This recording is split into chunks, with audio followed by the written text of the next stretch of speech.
Palavra da Verdade, com Hernandes Dias Lopes. Irmãos queridos, nós vamos abrir a Palavra de Deus no livro de Atos dos Apóstolos, capítulo 17. Atos dos Apóstolos, capítulo 17.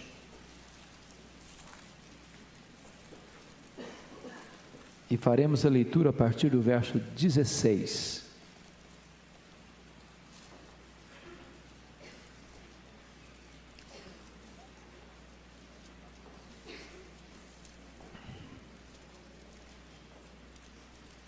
O discurso de Paulo em Atenas.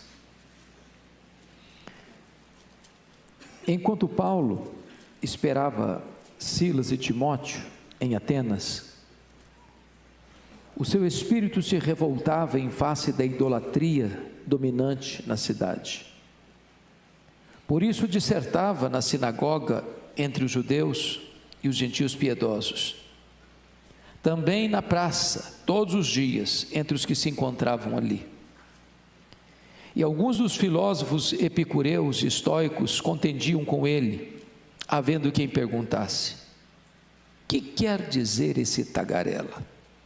E outros: parece pregador de estranhos deuses, pois pregava a Jesus e a ressurreição.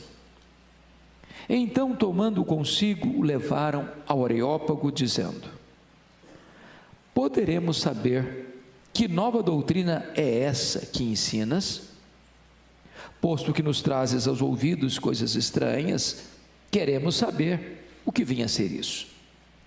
Pois todos os de Atenas e os estrangeiros residentes de outra coisa não cuidavam, senão dizer ou ouvir as últimas novidades. Então Paulo, levantando-se no meio do Areópago, disse: senhores atenienses, em tudo vos vejo acentuadamente religiosos, porque passando e observando os objetos de vosso culto, encontrei também um altar no qual está inscrito: ao Deus desconhecido. Pois esse que adorais sem conhecer é precisamente aquele que eu vos anuncio, o Deus que fez o mundo e tudo o que nele existe. Sendo ele o Senhor do céu e da terra, não habita em santuários feitos por mãos humanas, nem é servido por mãos humanas como se de alguma coisa precisasse, pois ele mesmo é quem a todos dá vida, respiração e tudo mais.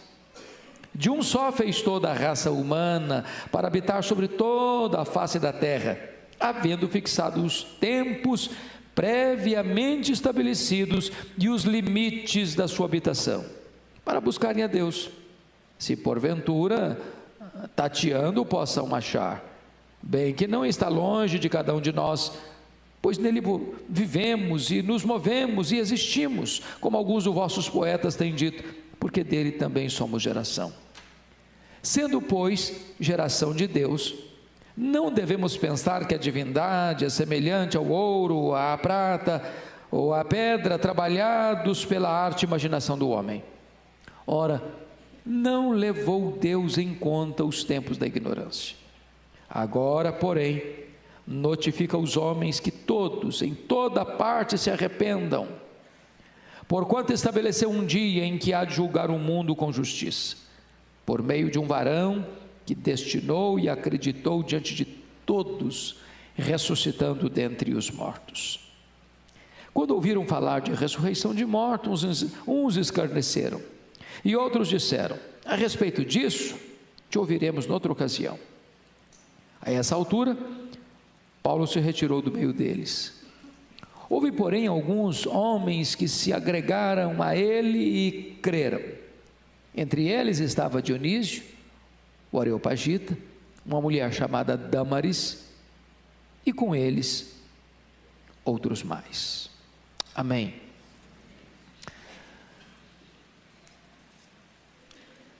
O apóstolo Paulo, o que nós chamamos de o maior bandeirante do cristianismo, aquele que foi o paladino da fé, o maior pregador, evangelista, teólogo e plantador de igrejas da história do cristianismo, depois de ser preso em Filipos, escorraçado de Tessalônica, enxotado de Bereia, chega sozinho, deixando para trás Timóteo e Silas na cidade de Atenas, a capital intelectual do mundo, a cidade aspergida pela mais refinada cultura humana, o berço da filosofia e das artes, a terra dos grandes luminares do saber humano, dos grandes eruditos que encheram bibliotecas com a sua erudição, a terra de Péricles, de Sócrates, de Platão, de Aristóteles, dos grandes pensadores humanos. E é curioso que quando Paulo chega nesta cidade encantadora, com seus belos palácios, com seus templos religiosos, com seus monumentos arquitetônicos de beleza singular, de uma riqueza esplêndida, diz o texto que o seu espírito se revolta. Ele não se encanta com os monumentos, ele não visita a cidade como um turista desatento, a sua alma como que é oprimida pelo espírito da falsidade religiosa que campeava naquele reduto tão intelectualizado.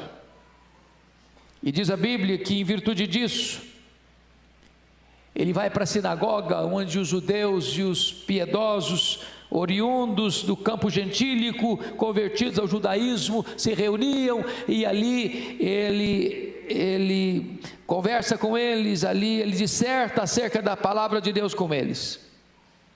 Isso é fazer os sábados, porque no sábado é que eles se reuniam nas sinagogas. Porém, Paulo não era um pregador entre quatro paredes. Paulo era um homem que estava onde as pessoas estavam. Por isso diz o texto que todos os dias, sem exceção, ele ia para a ágora, ele ia para a praça. E a praça dos gregos, chamado ágora, não era uma praça como a nossa hoje, com jardins, com bancos. Não, a praça era o cenário político mais importante dos gregos.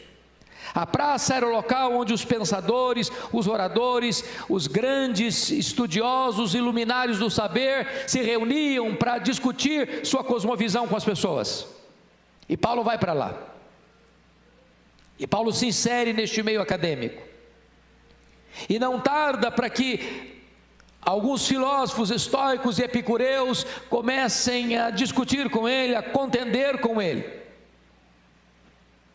E esses homens, cheios de empáfia e de orgulho, pela sua cultura refinada, pelo seu muito saber, olham para Paulo com preconceito e o chamam de tagarela.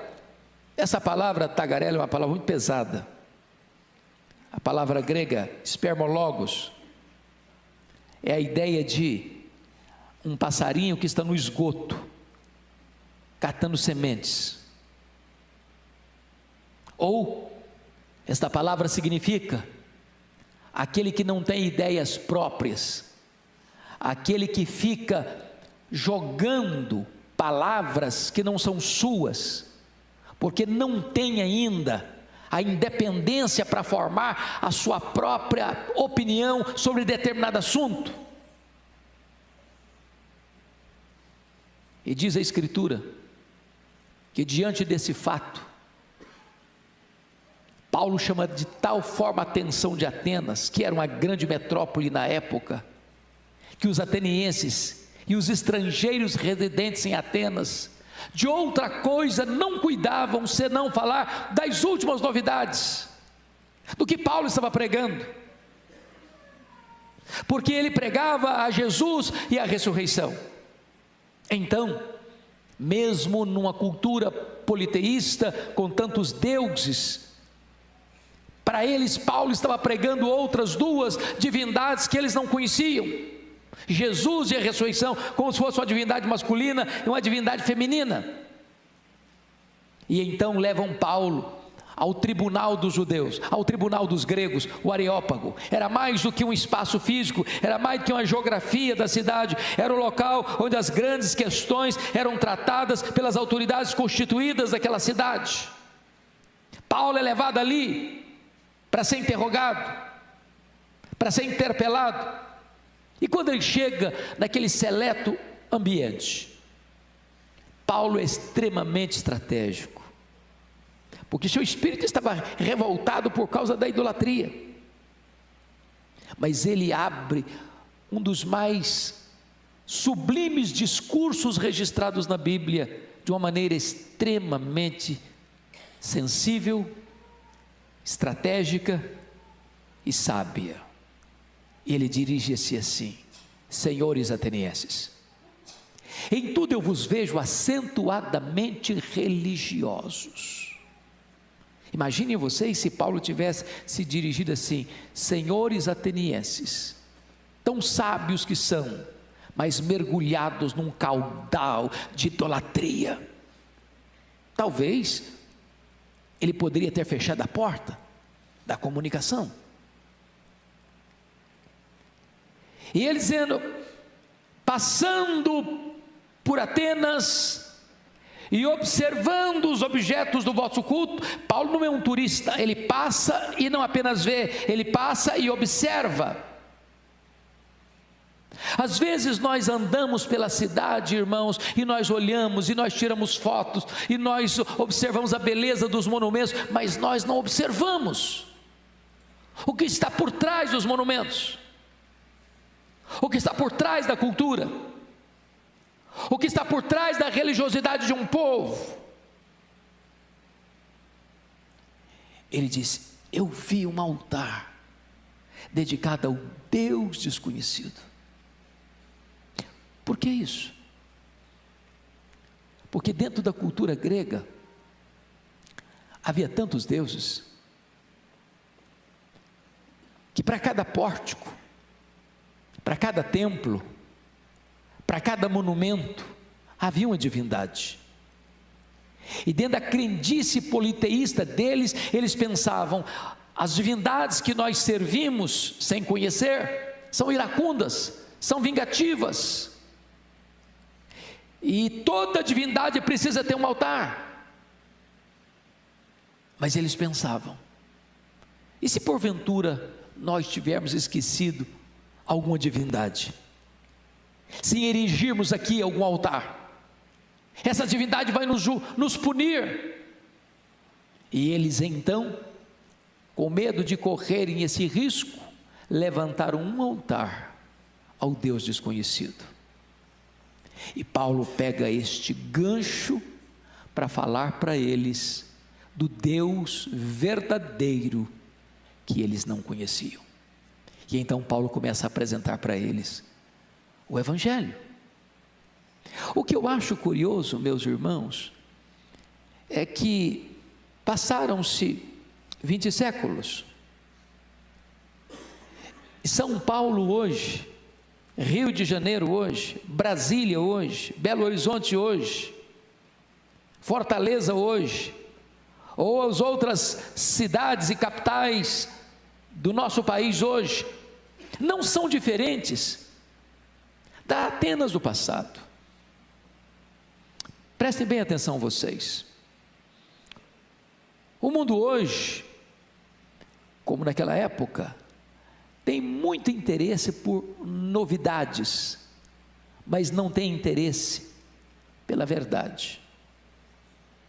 Se você percebeu, está escrito no versículo 21, pois todos os de Atenas e os estrangeiros residentes de outra coisa não cuidavam, senão dizer ou ouvir as últimas novidades. O mundo tem curiosidade para saber de novas novidades, de novas ideias, de novas propostas. Mas para esse mesmo povo, o Evangelho era considerado coisa estranha. Para eles, Paulo estava pregando coisa estranha. Para o Brasil ainda, o verdadeiro evangelho é coisa estranha. Mais do que isso, para eles, o pregador era um tagarela. Para eles, o pregador, o apóstolo Paulo, era um tico-tico no fubá, que fica catando sementes aqui e acolá, mas que não tem ideia própria, que não sabe o que fala, que repete o que não entende. Para eles, o verdadeiro Deus era desconhecido. Agora eu pergunto a vocês, não é este o retrato do Brasil também? Não é este o retrato das nações desenvolvidas também? Onde o evangelho é coisa estranha, onde os pregadores são tagarelas, e onde as pessoas não conhecem o Deus verdadeiro. Pensem comigo, depois de 2000 anos, nós ainda parecemos com Atenas, no outro quesito. O mundo hoje, também como naquela época, é dominado por visões distorcidas. Primeira visão, ateísmo. Meus irmãos, esses filósofos que estão discutindo com Paulo aqui, que a Bíblia chama de epicureus, eles eram ateus. Eles não acreditavam em divindade nenhuma. Eles eram materialistas. Para eles a vida era o aqui e o agora. Para eles a vida era o prazer. A meta deles e a filosofia deles era esta: comamos e bebamos porque amanhã morreremos. Não tem vida depois da morte, não tem futuro, não tem eternidade. Agora olha os lugares mais intelectualizados do Brasil, percorra as universidades, percorra os corredores mais cultos do nosso país, percorra a academia, percorra as nações europeias, berço da cultura, e você vai ver que cresce assustadoramente o ateísmo no Brasil e no mundo. As pessoas estão buscando o prazer, as pessoas só pensam no agora, elas não pensam no amanhã, elas não pensam em Deus. Segunda visão distorcida daquela época e de hoje ainda, o panteísmo. Esses que são denominados aqui de estoicos, eles eram panteístas. A teoria de que tudo é Deus. Os estoicos acreditavam que a natureza é o corpo de Deus, e Deus é a alma da natureza, a mãe terra. Eles, além disso, eram fatalistas. Os estoicos acreditavam o seguinte: você não pode mudar o destino cego que foi imposto sobre a sua vida, você tem que aguentar. É por isso que até hoje você está acostumado com a frase: o fulano de tal sofre como um estoico, ele trinca os dentes e aguenta.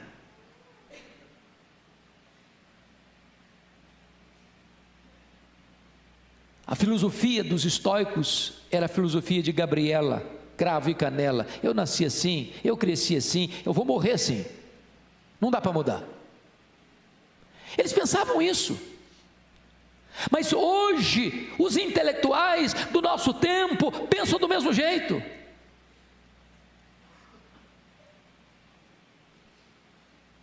Pense comigo, como lá ainda hoje, eles eram politeístas.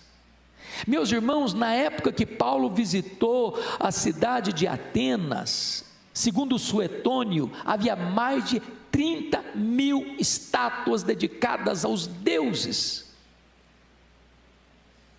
Isso levou Xenofonte a dizer que a cidade inteira de Atenas era um altar.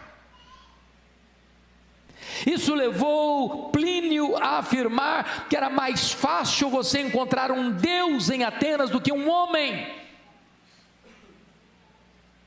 Isso levou Diógenes a satirizar com os atenienses, saindo certa feita, pleno meio-dia, sol a pino, com a lanterna acesa nas mãos. E quando alguém lhe pergunta: o que você procura, Diógenes? Ele respondeu: eu procuro um homem, porque nessa cidade só tem deuses. Era uma cidade politeísta, com muitos deuses. Agora olhe as nossas cidades, e você vai ver que o homem moderno hoje, contemporâneo, tem muitos deuses, que ele mesmo criou. É o seu dinheiro, é o seu sucesso, é o seu prazer, é a sua fama, é a sua glória, é o seu próprio nome. Quantos que hoje, a despeito da sua cultura, ainda se prostram diante de um ídolo? Olha a Índia, que tem mais de 30 milhões de deuses. Pois bem, queridos, é nessa conjuntura que Paulo pregou, e é nessa conjuntura que você e eu vivemos, é que Paulo então vai falar sobre o Deus que eles adoravam sem conhecer, o Deus desconhecido. Mas quem é esse Deus desconhecido dos atenienses? Então, notem comigo que Paulo começa o seu discurso a partir do verso 23, dizendo o seguinte: pois esse que adorais sem conhecer é precisamente aquele que eu vos anuncio. Vocês conhecem muitos deuses. Eu vejo vocês como um povo acentuadamente religioso. O que faltava em Atenas não era religião, tinha demais. O que faltava em Atenas era o conhecimento do verdadeiro Deus. Talvez o que falte no Brasil é o conhecimento do verdadeiro Deus. E quem é esse Deus? E Paulo responde: em primeiro lugar, Ele é o Deus Criador. Confira comigo, por gentileza, o que ele vai expressar para nós aí no versículo de número 24. O Deus que fez o mundo e tudo o que nele existe. Amados irmãos, eu acho maravilhoso isso, porque já naquela época de Paulo, já havia pessoas que pensavam na questão de outras explicações para a origem do universo, que não a criação. Vocês bem sabem que os gregos não acreditavam na doutrina da criação. Vocês bem sabem que os gregos pensavam que a matéria era eterna. Vocês bem sabem que os gregos pensavam que a matéria sendo eterna, a matéria também era má, e o espírito era bom. Então eles não acreditavam na criação, porque eles entendiam que Deus devia ser bom, e se Deus é bom e a matéria é má, Deus bom não pode criar matéria má. Então eles diziam que o mundo surgiu de diversas emanações divinas, mas que a emanação que originou o universo não era Deus. E Paulo não tem nenhum problema de consciência, Paulo não tem nenhum problema intelectual para afirmar na terra da intelectualidade, que não acreditava na doutrina da criação, que Deus criou o mundo e tudo que nele existe. A matéria não é eterna, a matéria foi criada, e criada por Deus. Este mundo é feito de matéria e energia, e matéria e energia não criam a si mesmas. Este mundo é governado por leis, e leis não criam a si mesmas. Paulo está dizendo em Atenas que este mundo não surge espontaneamente, este mundo foi criado. Paulo está dizendo em Atenas que este mundo não é resultado de uma evolução de milhões e milhões de anos, esse mundo foi criado. Paulo está dizendo que este mundo não é fruto de uma explosão cósmica, este mundo foi criado, tudo foi criado por Deus. Esta é uma verdade estranha para o mundo hoje.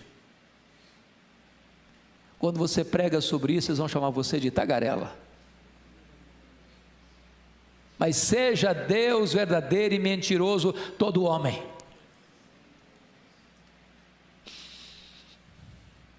Certa feita, em virtude da perseguição da Revolução Francesa, que foi uma onda de ateísmo que invadiu e varreu a França, um desses emissários da Revolução Francesa chega numa cidade do interior e aborda um campesino assim: eu vim aqui hoje para fazer duas coisas. Primeiro, rasgar sua Bíblia.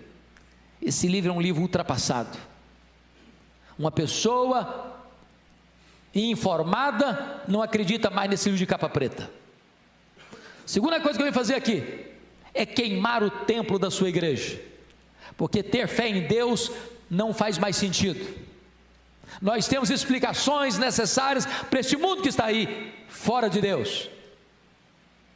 E o campesino respondeu com sobriedade absoluta: o senhor pode até rasgar minha Bíblia, o senhor pode até queimar o templo da minha igreja, mas antes do senhor tentar banir Deus da minha mente, o senhor vai ter que apagar as estrelas do firmamento, porque enquanto elas brilharem, eu saberei que Deus existe. Os céus proclamam a glória de Deus e o firmamento anuncia as obras de suas mãos. Irmãos, esta é uma verdade que precisa ser anunciada em alto e bom som nos nossos dias. Deus é o Criador de todas as coisas que existem. Você e eu não viemos do macaco, você e eu viemos das mãos do Deus Todo-Poderoso. Nós somos a imagem e semelhança do Deus Todo-Poderoso, Criador dos céus e da terra. Segundo lugar, Paulo vai mostrar para nós que o Deus que os atenienses não conheciam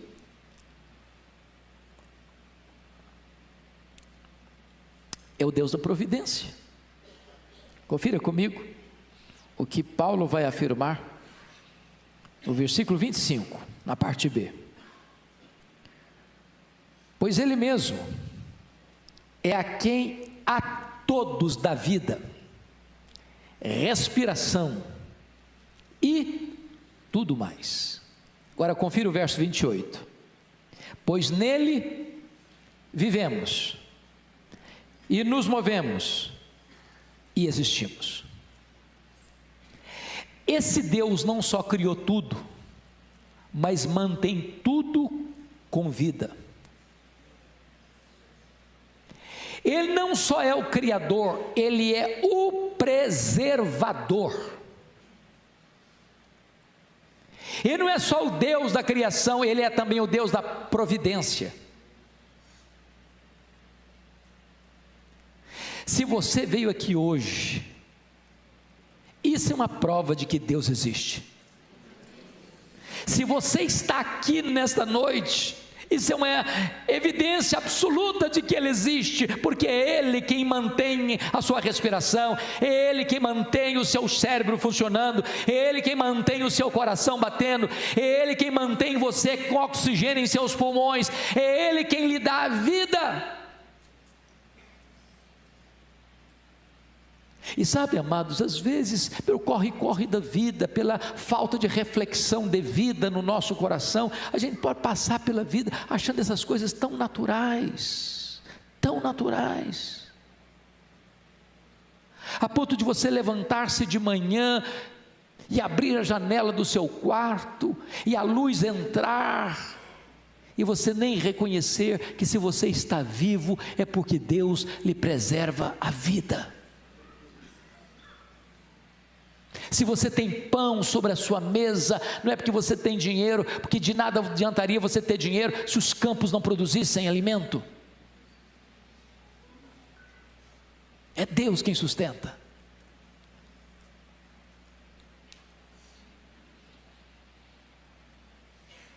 Mas, finalmente, Paulo vai dizer para os atenienses que o Deus que eles não conheciam é o Deus da salvação. Paulo pregava em Atenas a Jesus e a ressurreição. Eu acho curioso porque era outra coisa que eles não acreditavam. Os gregos não acreditavam em ressurreição. Para um grego, quando alguém morria, era como libertar a alma da prisão do corpo. Para um grego, ressurreição, voltar a alma para o corpo, era um retrocesso. Paulo se dirige aos epicureus que achavam comamos e bebamos porque amanhã morreremos e não tem mais nada. Ele está dizendo, tem sim, tem ressurreição, tem sim, tem juízo final, tem sim, tem acerto de contas com Deus. E Paulo então vai mostrar para os atenienses, que se julgavam os donos do saber, que eles estavam mergulhados num caudal de ignorância espiritual, dizendo o seguinte: Deus agora ordena que todos em toda parte se arrependam, se arrependam. E o que é arrependimento? Arrependimento tem 3 elementos fundamentais e nós precisamos entender isso. A palavra metanoia significa mudar de mente. Segundo, sentir tristeza segundo Deus. Terceiro, dar meia volta. Você está caminhando para cá, você agora caminha para cá. Você vira as costas para o pecado e se volta para Deus. Se não houver a convergência desses 3 elementos, razão, emoção e volição ou vontade, não teve arrependimento. Eu ilustro. Pensem comigo na diferença entre Judas Iscariotes e Pedro. Judas traiu, Pedro negou. Judas conseguiu dar 2 passos dos elementos do arrependimento. Ele reconheceu que estava errado, declarou que estava errado, trair sangue inocente. Ele sentiu tristeza, ele devolveu o dinheiro, ele não quis saber daquele dinheiro mais, mas ele não completou o ciclo do arrependimento, ele não deu o último passo do arrependimento, que é voltar-se para Deus. O resultado foi o suicídio. Isso é remorso. Pedro reconheceu o seu erro, sentiu tristeza pelo seu erro, mas ele voltou-se para Jesus, ele fechou o ciclo do arrependimento, foi perdoado e foi restaurado. Talvez você pergunte, mas de que devo me arrepender? Não apenas daquilo que você faz, mas de quem você é. A Bíblia diz que todos pecaram e destituídos estão da glória de Deus. O melhor de nós aqui, com as suas justiças mais belas aos olhos dos homens, não consegue, o melhor de nós não consegue o favor de Deus pelos seus próprios méritos, porque as nossas justiças não passam de trapos de imundícia aos olhos dele. É preciso que você se arrependa. A grande manchete do Evangelho é: arrependei-vos. Esta foi a mensagem dos profetas, esta foi a mensagem de João Batista, esta foi a mensagem de Cristo, esta foi a mensagem dos apóstolos, esta é a mensagem da igreja: arrependei-vos. Mas por que arrepender-se? Porque o texto diz, porque haverá um dia de juízo. Esse dia já está determinado, o juiz já está escalado, e todos nós vamos ter que comparecer lá. E a não ser que você se volte para Cristo e creia nele, não haverá a mínima chance ou a menor esperança de você ser perdoado e salvo.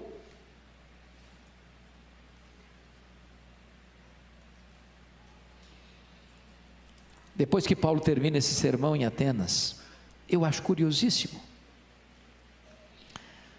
porque o seu auditório se divide em 3 grupos.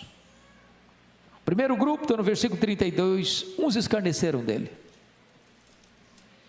Irmãos, prestemos bem atenção nisso. Às vezes nós imaginamos, você que é um irmão em Cristo, você que é um pregador leigo, você que é um professor de escola bíblica dominical, você que é chamado aqui e acolá para dar uma palestra, para dar um estudo bíblico, ou para lecionar numa sala bíblica, de escola bíblica dominical, ou você que prega para o seu amigo, para o seu vizinho, para o seu parente. Às vezes você pensa que quando alguém rejeita a mensagem que você prega, você fracassou. Você não fracassou.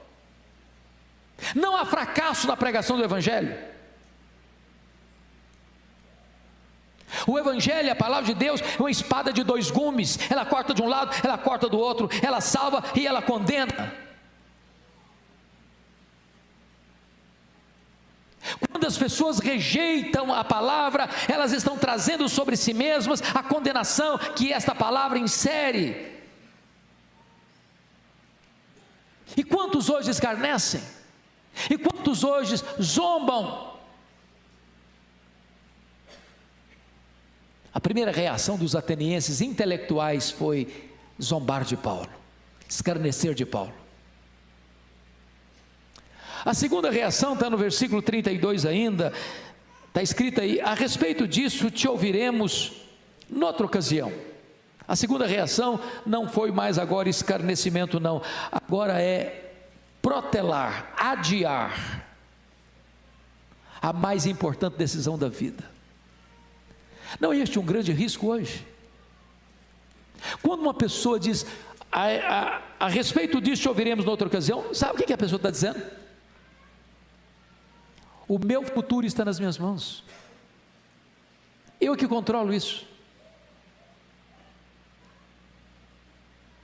Essa pessoa é insensata, porque ela não administra o seu amanhã.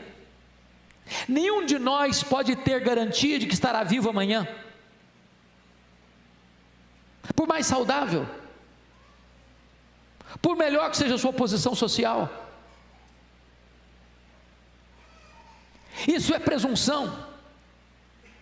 É por isso que Tiago diz, você nunca deve dizer o seguinte: amanhã nós iremos, amanhã nós viajaremos, amanhã nós negociaremos, amanhã nós teremos lucro. Se Deus quiser você viaja, se Deus quiser você vai, se Deus quiser você negocia, se Deus quiser você ganha dinheiro, se Deus quiser você realiza seus projetos, mas se Deus quiser, se Ele não quiser, Ele fecha a torneira do oxigênio e você cai morto. Sua vida está nas mãos de Deus. Mas louvado seja o Senhor. Confira comigo o versículo 34. Houve uma última reação. Está escrito no verso 34: houve porém alguns homens que se agregaram a ele e creram. Louvado seja Deus. O que me encanta no Evangelho, irmãos, é que a palavra de Deus não volta para ele vazia, sem operar os desígnios de Deus. Então não se acanhe de pregar o Evangelho. Deus tem os seus, e a Bíblia diz que as ovelhas de Cristo ouvem a sua voz e o seguem.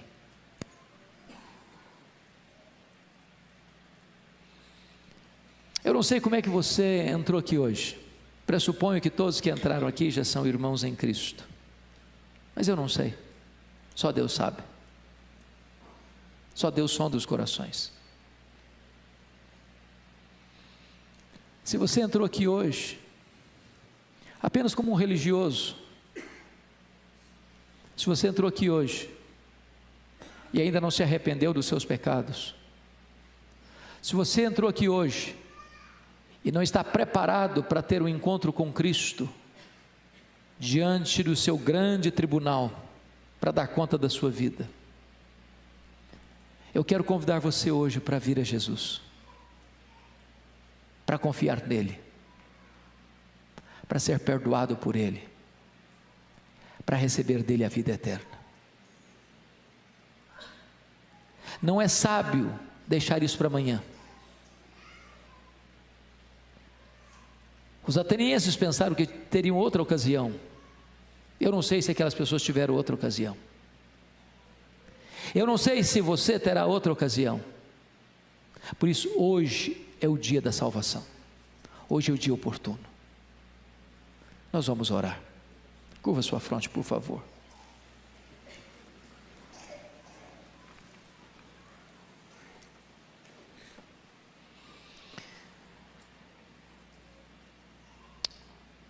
Ah, Senhor, nós te rendemos graças, porque a tua palavra é viva e poderosa. Mesmo num ambiente tão hostil como Atenas, a tua palavra diz que alguns creram. O que nós te pedimos nesta noite, ó Deus, é que se alguém entrou aqui hoje, nesta casa, que ainda não se rendeu totalmente aos pés do Salvador, que esta seja uma noite de salvação,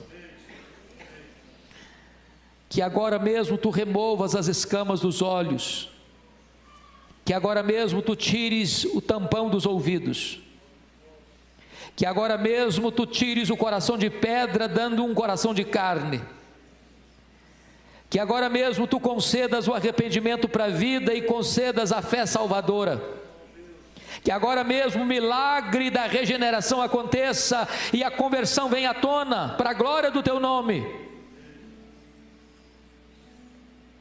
Mas oramos ainda, para que a tua igreja aqui presente não se acovarde, não se omita, não caminhe pela cidade de São Paulo, outras cidades aqui representadas, como turistas desatentos, só olhando o trânsito ou os monumentos. Que os dramas da cidade aflijam também o nosso espírito, que as dores da cidade também pulsem e latejem no nosso peito, e que a percepção que tivermos, ó Deus, nos arranque do comodismo, para entrarmos nas sinagogas, para irmos para as ruas e para as praças, para irmos para os salões,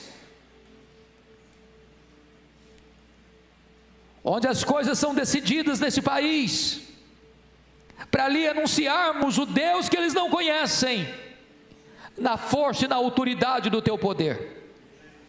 Ah, meu Deus, em nome de Jesus, tem misericórdia do Brasil, tem misericórdia desta nação, que se prostra diante de tantos deuses falsos.